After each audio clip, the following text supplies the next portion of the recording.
Hello guys, welcome back to Dharma Geosphere. We'll continue with the analysis of paper 2, geography optional, and today I'll talk to you about part B, some of the questions. Very interesting questions. It's a very dynamic subject, geography paper 2.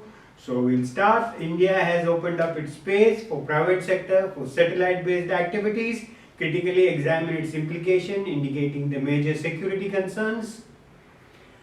So this is a 20 marks question. It says the Department of Space has recently released its new policy, and then you can talk about the positive aspects. That is, you can actually scale up and and then also use the untapped potentials, fill in the communication infrastructure deficit, and then you can encourage Indian firms for investment, and then you can see rapid growth in the space sector, which can help the country gain leverage over others in this volatile geopolitical situation.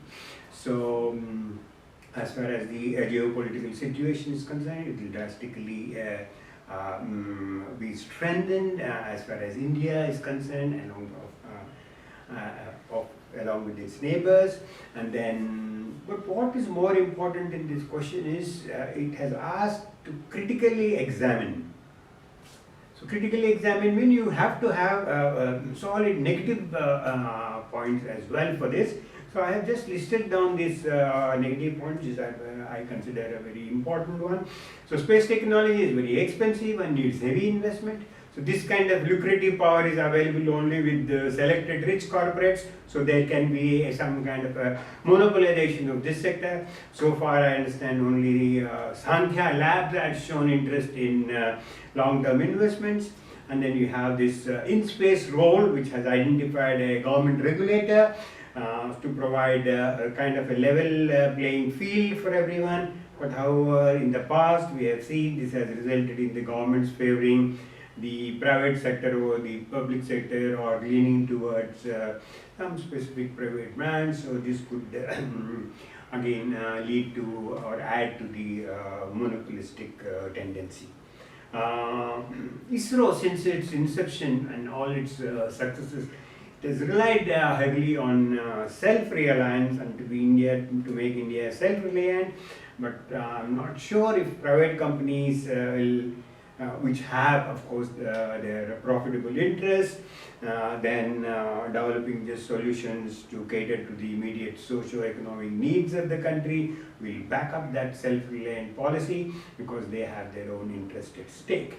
And then if private companies are establishing a space monopoly, public sector can become redundant or irrelevant, like how it happened to telecommunications. Telecommunications, you hardly see any public sector operating any of it. Private sector has totally taken over.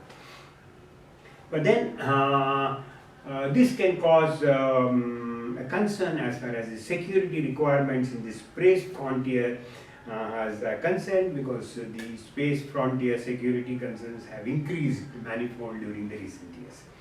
And if you see, there has been a deadlock everywhere, wherever they wanted to meet. The conference on disarmament in Geneva, it continues to be a deadlock. Discussions on measures to prevent the weaponization of outer space is still virtually on the verge of a breakdown. And the guidelines prepared by the United Nations Committee on Peaceful Uses of Outer Space has generated little support, and the failure of UN groups of governmental experts on the prevention of arms race in outer space, called the PAROS, was also another case in point, which failed to bring out any outcome of that. So we should be on the watch that China is one of the major players. US itself is showing so much concern for the dominance of China in the space-based capabilities for military purposes. Their liberation army, which is just about across our border, has the capabilities of unhackable communication satellite based on quantum technology. So they are already superior, and they can have a control over the space in spite of India having that. But if you also start doing that kind of a provocative approach towards the bilateral relations. So, a new arms race in the form of military-oriented applications for space is increasingly becoming evident and dominant. So, India needs to develop a robust legislative framework for space to ensure sustainable and inclusive growth. At the same time, also keep a good relationship with its neighbors. So, identify oil seeds producing areas in India and discuss measures to promote edible oil industry. So, main states in India, you all know Madhya Pradesh, Rajasthan and Gujarat. Show this bar graph and draw a map and show all the states which are oil producing, and give measures. Many times Niti Aayog and other and the Agriculture Ministry had produced white papers, concept papers on how to improve the oil industry, which is India has a lot of strength in. So you should start this extension systems and with downward accountability, with the last mile extension gaps plugged, as is happening with many ecology centered programs, productivity can be improved. Here, practicing farmers become community level resource persons. So in fact, it is surprising that agriculture departments are not put into place this kind of frontline last mile worker like where we have in health and education sectors and women and child development. This mechanism will show great results in this particular field too. Further, as mentioned earlier, community level planning process is very important, particularly for better utilizations of scarce resources like groundwater for emergency irrigation for groundnut cultivation in states like Andhra Pradesh, etc., and need to replicate on a large scale. Then there is a clear evidence that large scale adoption of agro ecological methods like system of crop intensification referred to as SCI, that can be deployed. It will not only increase productivity but also reduce use of water resources and reduce cost of cultivation for farmers. Many case studies have shown that SCI has shown a very good water use efficiency when used for this cultivation. To make oilseed cultivation remunerative for farmers, it's important that market is not flooded by cheap oils from elsewhere, as well as to ensure that remunerative markets are provided to our oilseed producer. And then we need to incentivize the very cultivation of oilseeds on per hectare basis. So those are the suggestions. I'm particularly trying to read it out for the benefit of 2021 and 2022 batches, so that right from now they are tuned to these kind of questions and they prepare accordingly. They go through those summary reports, various policy papers released by the government organizations, and also a lot of private players. In fact, one or two questions have come from the report released by FICCI and other organizations, PhD Chamber for Commerce for that matter. Okay, so give a recent geographical account of changing rural folk houses in India. It's a very tricky question. Folk houses, rural folk houses. There are quite a few rural folk houses. I'm sure you would have read in the rural settlements chapter of geography, but you should go and deep dive and find out which are the rural folk houses, tribal houses, and rural houses and folk houses. So one is the Ravdi pastoral community of Rajasthan. They have these folk houses. And then you have cottages of fishermen from coastal villages of Orissa, Andhra Pradesh and Kerala. Then you have dwellings of Warli tribals in Maharashtra, Bhil and Agaria tribes of Madhya Pradesh, and the Gotul tribe of Chhattisgarh. But there have been certain changes in the way the folk houses have been built over the years, and for obvious reason, because now the community is also changing. So the notable changes in the folk rural houses are. So the activity related to open spaces are now reduced, because now they are using some vehicles, some bullock carts and all that. They are now more mobile, so we need to put that, and even tractor, etc. And then within the enclosed spaces, the subdivision in terms of bedrooms and personal spaces has also been created in this rural houses, and the kitchen in the vadas are completely renovated and equipped now with modern appliances, because even now government is helping them to use those equipment. But how, in spite of all this, the religious rituals have largely remained unaltered. But if you take the concept of neighborhoods also have changed. Earlier they were all together, but now they are having little distances when they build these folk houses. You see in Sundarban, Bali Island, these folk houses which were made of mud and bamboo and all indigenous local material are now getting painted and are being made as rest houses and guest houses, and just to give a feeling to the tourists who want to have an experience of living in a village in an island. And then border area development is an important national priority. Yes. What are the resilient steps needed for peaceful border? Actually, there was one report on smart management of Indian borders, and that is where they have used this word as resilient smart management. Probably is that. Of course, there is a Government of India program on the border area development, and successive plans have implemented it. Recently, Niti Aayog also had made a review of it and brought out a working paper on that. So, the following are the resilient steps needed for peaceful borders. You can write India shares borders with. But here you should remember, I hope you have all written, it is just not the land borders there. You also have the entire coastline which has, that is also a border. So you should make a mention of that. So taking both the land border and the coastline, the following could be a resilient approach comprising 4 key elements. First is innovation in technology infrastructure, that is use of biometrics, iris recognition and all that to ensure the smugglers and terrorists and all that. So there will be a good check on them, and then collaborative border management and sharing of databases. If you are say with Nepal or maybe with Bangladesh, you can share databases of people who have gone there and people who are expected to come and all that through the databases. By use of computer applications and technology, you can easily make out how they are coming. That way they use in passports, etc. And then capacity building, you can actually start online training because it's difficult for the people in the border areas to come to the main station and take the training. You can start online trainings. That will help. That's a very resilient step in ensuring capacity building to maintain the borders. And then agile organizations. So it's a perpetual awareness. You should always be aware of what is happening at the cross border and who are being passing on from one place to the other, and there is a sense of alertness. So you can pick up case studies from the other countries. They have done in Botswana, they have done in the other African countries. You can probably use also some other case studies to learn how to maintain our borders and keep India secure.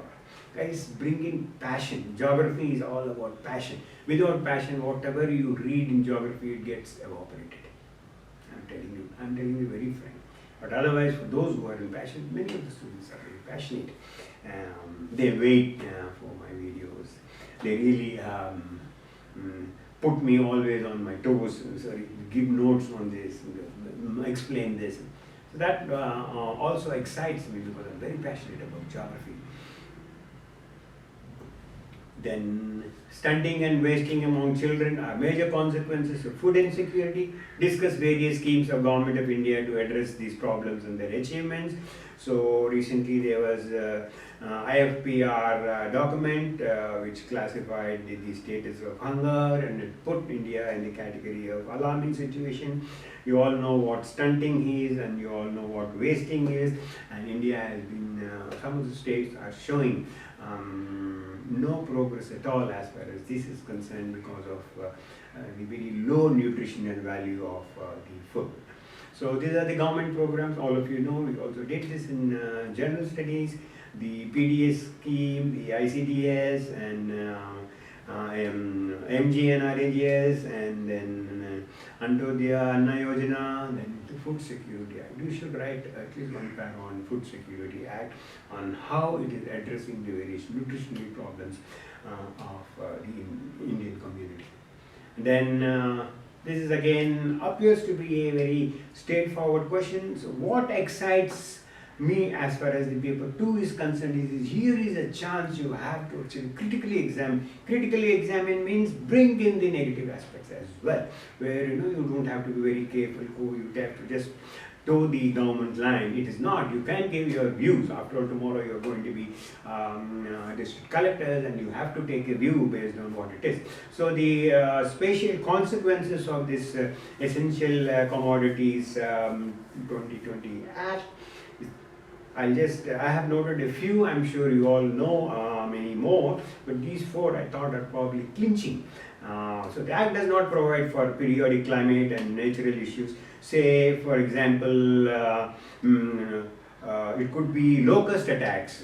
So whether locust attacks are extraordinary events or circumstances, we don't know, it's not clear. So the legislation acts as a means to protect consumers from unethical intermediaries and traders, but does not lay requirements for the government to analyze the action before issuing an order. Anyone can issue any order, but then, like you have in competition commission and all that, there is a procedure for it before issuing the order. But here it is all vague. And then incentives of deterrence from investing or engaging with warehousing or long-term storage facility. But you can't prevent third party or unconcerned with the risk of a raid to an unfair advantage. You can take an unfair advantage, or you can use this approach to beat the government, and then he can actually start controlling the long-term food stock, and people can be put at a disadvantage because government has lost the control. And then it also overlooks some of the important, of course, this has been in the news, that petroleum and petrol have not been included, jute has not been included, and so are the essential drugs. So these commodities were mentioned in the earlier, and God knows why these have been removed. No measures are taken to promote their supplies. So that is a loophole in this act. I'm sure you all would have mentioned this. And the usage of terms such as I said, extraordinary circumstances, extraordinary price rise, or natural calamity of grave nature are highly subjective. And thus, it all depends on how they are interpreted. Then 5A, success of Panchayat Raj depends upon meaningful participation of people at grassroots level. Again guys, it is examine critically. We will examine critically because there is nothing that has happened there as far as public participation is concerned. Do you know how it happens? I don't know if you have been any time till at the Panchayat level and seen how the functioning happens. So let me give flag a few issues. I'm sure you would also understand. It's almost unanimously agreed that meaningful participation of people has the potential to eradicate the socio-economic malaise, but in practice, despite the aim of participatory approach to give voice to excluded sections, these voices are either ignored or unheard, and a lot of articles have come on this because the social hierarchies and inequalities that exist in the society deter the marginalized group to come and participate in the government mechanisms like that of the Panchayat Raj Institute. It's also observed that social exclusion in the rural community is often seen on a large scale, and the community participation is actually, if you see, it's in a minuscule. It is hardly there. It is there only where an international organization comes and offers to do a project there, and then they have put a rider that unless there is a community participation equally from all the caste and sects they are not. They are also there as figurative. In the pictures you can see them, otherwise they are not there. They have no role in the panchayat. So it's a historical fact that traditionally PRIs have been dominated by the powerful caste and classes. Aggravating this is the tendency of the dominant groups. They also use violent methods to marginalize them further and not allowing them to participate. So it becomes tough to counter such violence. So I have also given some quotes. In addition to these, poverty, unequal land distribution, illiteracy of the poor, less contested local elections have been the other factors that impede community participation. However, the international organizations and civil society organizations, they have been insisting that there should be community participation in their programs and schemes, otherwise they will not be funding. Then elucidate the benefits of neem-coated urea scheme for Indian agriculture. This has been a question which has also come in the prelims quite some time back, maybe I think 2018. So the intended benefits you are all aware. But what you should also write here is the government has allowed manufacturer to charge a small 5% premium on that, trying to save on the government subsidy, but then you should look at the overall subsidy and also look in terms of the other elements like potassium, phosphorus and nitrogen, which are also required, and what about subsidy for them. So it's like looking at the elephant and just painting the tail of it and thinking that everything else will change as far as subsidy is concerned. It doesn't happen like that. So this subsidy and also the coating of this neem coated has discouraged investments in new urea plant, and government is forced to import to make up the shortfall. So you should also write the flip side or the negative side of the neem coated stuff. So canal irrigation has led to monocropping in India. Explain with suitable example. Yes, canal irrigation over the years, particularly in Punjab and Haryana, has resulted in monocropping. Monocropping is not good. There have been several papers. It has also come in the newspapers many times that it is causing the soil erosion, and we are not able to use the soil for other crops, etc. So this cultivation of rice and wheat in an unbroken chain, season after season, that has been happening in Punjab and Haryana for the last 20-30 years, inflicting enormous invisible cost. And also we find in Bardhaman district of West Bengal, that's another example where canal irrigation has made a monocropping of paddy for more than 70% of the land area. So that's how it is. And then the pattern of ecological footprints is uneven in nature, analyzed with reference to land resources. You write that the ecological footprint is a valuable index in measuring the pressure of humans on the biosphere and on the land. It helps in understanding the amount of resources that is used and the emission that is produced to support one's lifestyle. Using land as a measure sustainability, the ecological footprint approach expresses an area needed to support a particular population. And according to the national footprint accounts, India has a low ecological footprint, but it is a biocapacity debtor and an ecologically deficient country, so we need to act fast to ensure that the demand and supply for the natural resources are met. As you all know, the natural resource, that is the land resources, are itself uneven. When calculating the ecological footprint, you cannot take into account, say for example, the railways, the railway tracks, railway engines, all these are occupied land, and the railway sheds, the engine sheds and all that, are all, lot of land is being occupied by them. There is also some forest land which is not accounted for. So you cannot exactly get the perfect pattern of the ecological footprint as far as the land is concerned, but you should analyze it according to what is, and then there is land degradation, and then there is also desertification. So these are the issues which you should bring in and say the pattern of ecological footprints is uneven in nature, and more so when it comes to the land resources as far as India is concerned. Then identify problems faced by generative and parasitic towns in India and their possible remedies. So as far as the generative and parasitic towns is concerned, this classification has been given just like the other classification of towns, which is given by Bert Hoselets. He gave this notion of parasitic and generative.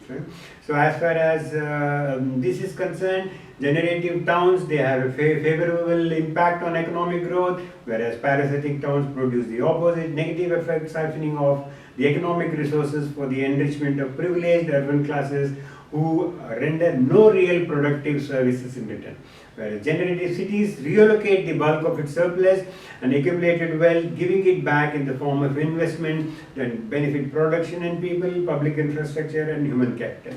And the parasitic cities in town conversely have their wealth squandered by a non-working, unproductive yet all-consuming elite, a parasite form of urbanization reflective of the parasitic nature of this urbanized elite.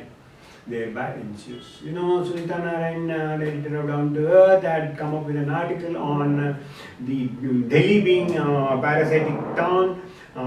Litton's Delhi is a parasite urban space. So you can give this example because Delhi actually draws more water than that is required. There's a lot of waste which is dumped outside the prime land, and there's a lot of air pollution. The livability index of the city is going down. So this is a parasite town on, and then the health indicators, etc., are also low, and so the quality of life is.